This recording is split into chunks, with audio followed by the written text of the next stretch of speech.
কেন বিএনপি কে এনসিপির মামা দাবি করতে পারেন আপনারা ক্ষমতায় যাবেন, রাষ্ট্র না কি করে জানেন আমরা ক্ষমতায় যাব? নির্বাচন হোক।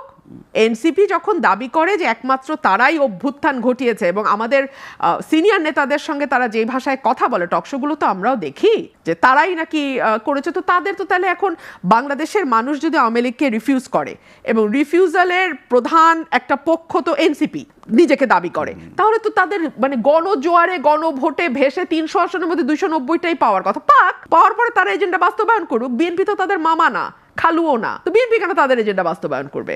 এই সরকারের বহুমুখিতা এত যে আমরা বুঝি না। আপনি একটা প্রশ্ন করেছিলেন এনসিপি তো মধ্যপন্থার কথা বলছে। আমি এনসিপির গঠনতন্ত্র তৈরি হয়েছে বলে জানি না, সম্ভবত তাদের এখনো কোনো গঠনতন্ত্র নাই।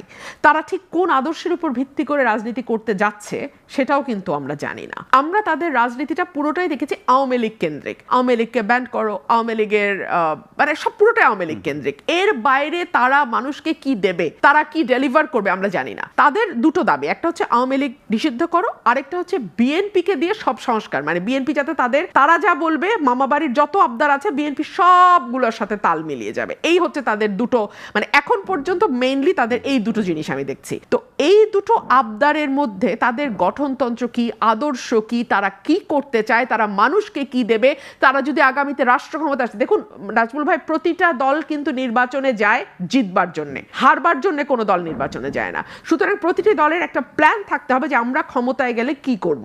সেরকম কোনো কিছু ডেলিভার কিন্তু এখন পর্যন্ত আমরা এনসিপির কাছ থেকে পাই নাই। সুতরাং এনসিপি যতই নিজেকে মধ্যপন্থা বলুক বা যাই বলুক, আমি আসলে এটা আমি বুঝতে পারি। তারা একটা কথা বলে যে আমূল সংস্কারের মাধ্যমে তারা নতুন রাষ্ট্র কাঠামো তৈরি করে আমূল সংস্কার, নতুন রাজনৈতিক বন্দোবস্ত। হ্যাঁ সেটা তো নিশ্চয়ই। তারা তাহলে ক্ষমতায় আসতে হবে তো তাদেরকে। তারা যে বন্দোবস্তের কথা বলছে এটা তো তাদের এজেন্ডা। এই এজেন্ডা বাস্তবায়ন তো তারা আরেক দলের উপর ভর করে করতে পারবে না। এই এজেন্ডা তাদেরকেই বাস্তবায়ন করতে হবে, এটা তাদের এজেন্ডা। ফর এক্সাম্পল 31 দফা বিএনপির এজেন্ডা, এখন কি বিএনপি এনসিপি কে বলবে তুমি এগুলা বাস্তবায়ন করো? নিশ্চয়ই। মানে একটা বালখিল্যতার তো একটা সীমা থাকে, তাই না? আমরা যে আলোচনাগুলো করছি আমাদের তো ন্যূনতম জ্ঞানের দরকার নেই, কাণ্ড জ্ঞানটা আছে তো। ব্যাপারটা যদি এইভাবে দেখি, এগুলো বিএনপি